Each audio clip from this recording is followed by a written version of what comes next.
Police वाले force कर रहे हैं पे, ये पुलिस जबरदस्ती कर रही है यहाँ पे, पुलिस जबरदस्ती कर रही है यहाँ पे। डॉक्टर साहब, आज वांगचुक साहब को यहाँ से उठा दिया है, डिटेन कर लिया गया है, पूरे मामले को किससे देखते हैं, क्या सफल होगा ये आंदोलन? देखिए, जो सरकार है ये बौखला गई है और मोदी जी को लग रहा है कि सोनम वांगचुक जी डर लगने लगा है। जिस तरीके से अंधेरे में सुबह ही सुबह जब लोग अपना नमाज पढ़ते हैं, मंदिरों में जाते हैं, नहीं है ईश्वर को याद करते हैं और अपनी दिनचर्या जो नैतिक कार्य है उनको करते हैं, उसी टाइम पे सोनम जी को उठाना, पूरी बर्बर तरह से उठाना। और मैंने सुना कि जिन बच्चों के साथ में कुछ उनके साथ में जातियां भी हुई हैं। सबसे बड़ी कड़ी हटाई गई है यहाँ से आंदोलन की, जो वांगचुक साहब को यहाँ से डिटेन किया गया है। देखिए, कड़ी कोई नहीं होती है, विचार होता है। आज एक सोनम वांगचुक को लेके गए, यहाँ पर 10 हो जाएंगे। ये सारे सोनम वांगचुक की तो हैं जो यहाँ खड़े हुए हैं। तो विचार के साथ रहना चाहिए। व्यक्तिवाद जो है वो जो ना सिमट के रह जाता है। सवाल ये है कि जो विचार दिया, ठीक है, जो विचार दिया नीट का, कि जो धांधली हुई है, और यह एक बार धांधली नहीं हुई है। देखिए, 150 बार नीट मतलब पेपर आउट हुआ है जब से सरकार बनी है 2014 से, 150 बार। और सबसे ज्यादा गुजरात में 11 बार, महाराष्ट्र में 11 बार, राजस्थान में मतलब 11 बार, ठीक है, यूपी में वो 10 बार हुआ है, ठीक है। तमाम मतलब उनमें राज्यों में मतलब पेपर आउट हुए 152 बार हुए हैं। तो ये पहला नहीं है ये, और ये सरकार को नहीं करना चाहिए, क्योंकि सोनम वांगचुक एक देश के बहुत ही जिम्मेदार नागरिक है और देश को उनकी जरूरत है। क्योंकि जिस तरीके से लद्दाख में उन्होंने इतना बड़ा एक पर्यावरण को लेकर आंदोलन छेड़ा हुआ है और पूरी दुनिया उनको सैल्यूट करती है और मैक्सिस पुरस्कार से वो डोमिनेट भी है।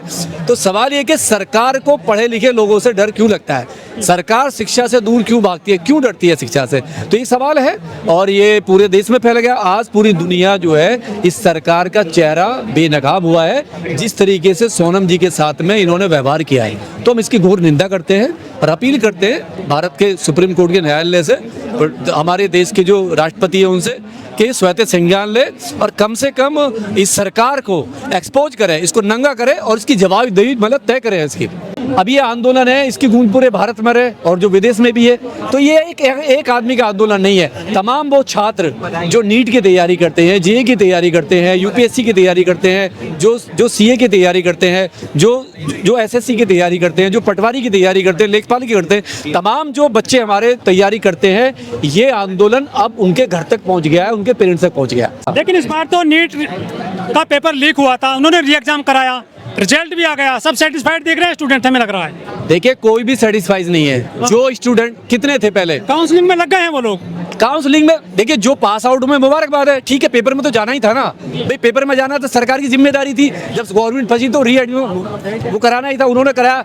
लेकिन सवाल ये कि सरकार ने पहले 3 बार जो आउट किया और जो चौथी बार आउट किया, और जो वो बच्चे जिन्होंने तैयारी की थी 2.5-3 लाख रुपए दे के नीट की तैयारी करते हैं, 18 घंटे पढ़ाई करते हैं, और जो उनके पेरेंट्स पूरी साल उनका ख्याल रखते हैं, पूरी साल उनकी देखभाल करते हैं, अपनी मेहनत की कमाई लगा देते हैं। सवाल ये है कि वो जो मैसेज जो गया है, जो नेगेटिव गया है, और आप जिम्मेदारी नहीं ले रहे हो। सवाल ये कि जब देश मजबूत हाथ में है, आप कहते हो कि इस देश में मैं मजबूत चौकीदार हूँ, मैं विकसित राष्ट्र बनाऊंगा, मैं देश का विश्व गुरु, दुनिया का विश्व गुरु, तमाम। अरे आपके सामने एक आदमी का इस्तीफा नहीं दे पा रहे, नहीं, बाकी तो आप क्या करो? यदि इस्तीफा हो भी जाता है तो क्या समस्या हल हो जाएंगी सारी स्टूडेंट्स की? पहली बात तो मैं इस्तीफे के फेवर में नहीं हूँ। इस्तीफा एक सिंबॉलिक है।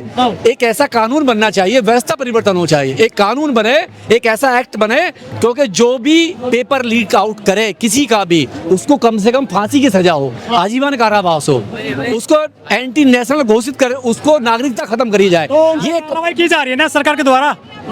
किस पे? वो तो खुलेआम घूम रहे हैं। क्या हो रहा है? सबसे बड़ी मछली है धर्मेंद्र प्रधान, सबसे बड़ी मछली होती है एजुकेशन। जो मिनिस्टर है जिसके पास में है, और जब हमारे देश में प्रधानमंत्री कहते हैं कि जो भी होता है मेरे द्वारा ही होता है, मैं ही करता हूँ। सवाल ये जब प्रधानमंत्री कहते हैं, लेकिन शिक्षा मंत्री कोई ऐसे तो बने नहीं है, उन्होंने चुनाव लड़ा, उनको वोट मिले, तब वो शिक्षा मंत्री बने, तो वो ऐसे कैसे हट जाएंगे बिना वोट के? वोट से हटाना पड़ेगा ना उनको। तो देखिए, शिक्षा मंत्री कोई पाकिस्तान से तो आया नहीं है वो, या मतलब सऊदी अरब से आया, चाइना का नहीं है। भारत की जनता ने, इन्हीं बच्चों ने वोट देके उसको शिक्षा मंत्री बनाया, और वो कान खोल के सुन ले, वो नौकर है, यहाँ राजतंत्र नहीं है, यहाँ प्रजातंत्र है, डेमोक्रेसी है। धर्मेंद्र प्रधान हो, मोदी जी हो, तमाम लीडर हैं, ये पब्लिक सर्वेंट है, पब्लिक के नौकर, मालिक नहीं है। और अगर ये नौकर चोरी करते हैं, बेईमानी करते हैं, धोखाधड़ी करते करते हैं तो इनकी जवाबदेही है पूरी तरीके से। अभिजीत जी कह रहे हैं कि पीएम इस्तीफा दें, मोदी जी के पीछे पड़ गए अब तो। नहीं, अरे पहला इस्तीफा तो पीएम का ही होना चाहिए। जो पीएम कहता है कि मैं देश का चौकीदार हूँ, देश मजबूत हाथों में है, मैं विश्व गुरु हूँ, देश को पता नहीं कहाँ लेके जाऊंगा। तुमने 152 बार पेपर लीक आउट करा दिया जब से 2014 से 152 बार। और जो आपने 1.25 लाख जो स्कूल बंद कराए हैं, 1 लाख स्कूलों में लाइट नहीं है, 70,000 स्कूलों में टॉयलेट नहीं है, तो नीति आयोग की रिपोर्ट है, ये तो सरकार का डाटा है। और जिस तरीके से अभी ये अमृतकाल है, जिस तरीके से अभी जो इसरो में 120 जो साइंटिस्टों ने जिस तरीके से अभी नौकरी से रिजाइन दिया है, वीआरएस लिया है, छोड़ दिया है, और अभी जो न्यूक्लियर जो फाइल का डाटा चोरी हो गया, लीक हो गया, जो परमाणु हमारा वो है उसका फाइल चोरी हो गई है, तो भाई तुम कैसे चौकीदार हो, कैसे आपको?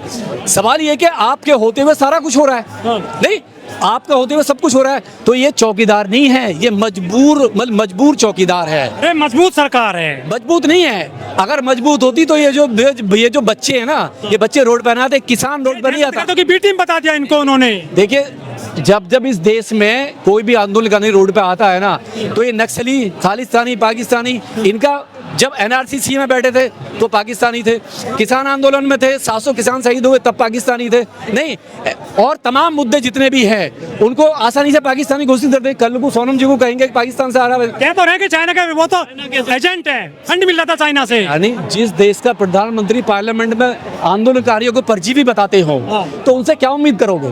क्या करेंगे वो आंदोलनकारियों से इतना डर लगता है दो चीजों से, इस बीजेपी को, आरएसएस को दो चीजों से बहुत डर लगता है, एक तो शिक्षा से और एक आंदोलनकारियों से, ठीक है, क्योंकि शिक्षा से बहुत डरते हैं। क्योंकि आपने देखा होगा आरएसएस के जो गोलबिल कर रहे थे ना, जिन्होंने द बंच ऑफ थॉट लिखा, उसमें साफ लिखा है कि शिक्षा SC ST OBC माइनॉरिटी को नहीं मिलनी चाहिए। देश आजादी के बाद अगर आप पढ़ो उसमें, तो इस आरएसएस को, बीजेपी को नहीं। चुनाव में मुद्दे कहाँ होते हैं? एजुकेशन, हेल्थ, रोजगार, नीट, ये तो हिंदू मुस्लिम करते हैं ना, चुनाव में वोट उससे मिलता है। ये काम विपक्ष का है, जनता का नहीं है। जनता वोट देती है, ये काम विपक्ष का, जो विपक्ष है देश में, ये उसको सोचना चाहिए कि वो मुद्दे कैसे उठा रहा है। अगर वो राइट मुद्दे नहीं उठाता है और इन्हीं के जाल में फंस जाएगा, जब वो बात गाय की करेगा, धर्म की करेगा, मंदिर की करेगा, तो वो सब भटक जाएगा। राहुल गांधी मुद्दे उठा रहे हैं, मजबूती से मुद्दे उठा रहे हैं, और हम उनको सपोर्ट भी करते हैं। तो तमाम जो जितने भी विपक्ष है, वो रोजगार की बात करे, वो बात करे, वो पूछे। हमारे जो मंत्री है, मतलब नितिन गडकरी, आपने देखा था क्या कहा था उन्होंने कहा था E20 पेट्रोल, E20 एथेनॉल जब आएगा तो 15 रुपए लीटर पेट्रोल मिलेगा, ये उन्होंने कहा। और उन्होंने कहा जितनी सड़कें, हाईवे बनाए हैं स्पेस टेक्नोलॉजी से बनाया है, आज तमाम हाईवे में गड्ढे हो रहे हैं। कहाँ है नितिन गडकरी जी? तो ये तो ईमानदार मंत्री हैं वो। सबसे ज्यादा भ्रष्ट अगर कोई है आज के टाइम पे नितिन गडकरी है। 200 करोड़ का दिमाग है उनका, देखिए नितिन गडकरी का। देखिए क्या है, एक डॉक्टर ने कंज्यूमर कोर्ट में जाके मुआवजा ले लिया है, 20 लाख रुपए ले लिया है। नहीं, उसकी गाड़ी खराब हो गई है पेट्रोल से, ये जो, और पेट्रोल से माइलेज खराब हो गया, लोगों का माइलेज का डाउन हो गया।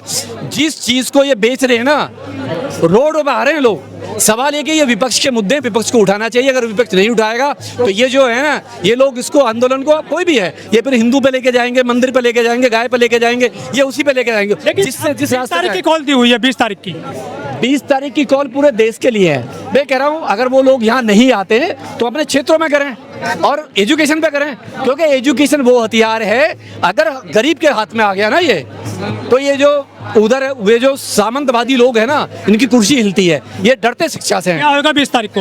20 तारीख को जिस तरीके से अभी मैं देख रहा हूँ, मैं कई बार यहाँ आया हूँ, तो इस बार जो भीड़ है वास्तव में जैन जेड की भीड़ है, या तबाह बच्चे हैं, और ये इन बच्चों पे मैसेज जा रहा है, इनके पेरेंट्स आएंगे, गांव से आएंगे, तमाम लोग आने वाले हैं, और इस सरकार पे प्रेशर आएगा, ऐसा नहीं आएगा। लेकिन पुलिस पर बहुत लगा रखा है, लेकिन यहाँ पर पुलिस कौन है? पुलिस में इन्हीं के तो हैं परिवार वाले, यही इन्हीं के बच्चों के, कोई चाचा है, कोई मामा है, कोई ताऊ है, कोई फूफा है, नहीं है, कोई दादा है, इन्हीं बच्चों के। तो उनको भी तो बच्चे नीट की तैयारी कर रहे हैं, IAS की तैयारी कर रहे हैं, UPSC कर रहे हैं।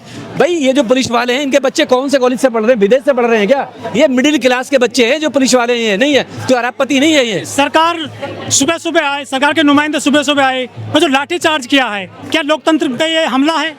देखिए लाठीचार्ज पहली बार नहीं हुआ है हमारे देश में। लाठीचार्ज ये तो हमेशा कर रहे हैं। आपने देखा हो तमाम लीडरों पर लाठीचार्ज हो रहा है। आप सरकार से सवाल करो, या तो आप नक्सली हो जाओगे, राशि को आपका लगा दिया जाएगा, आप पर लाठीचार्ज हो जाएगा। तो सरकार की नीयत है, जब भी कोई सरकार से सवाल करेगा या तो उसके नक्सली, खालिस्तानी, पाकिस्तानी, और ये उस पर लाठीचार्ज होगा। लेकिन ये हमारा डेमोक्रेसी है, सरकारें आती जाती रहती है, स्थायी कुछ भी नहीं है, प्रकृति बदलती रहती है। जब कांग्रेस नहीं थी 60 साल, वो नहीं रही तो ये भी नहीं रहेंगे। लोग ये भी बदलेंगे, ऐसा नहीं है। और ये जब जाएंगे ना तो दोबारा नहीं आएंगे। यही जनता हिसाब लेगी इनसे जिन्होंने वोट दिया है।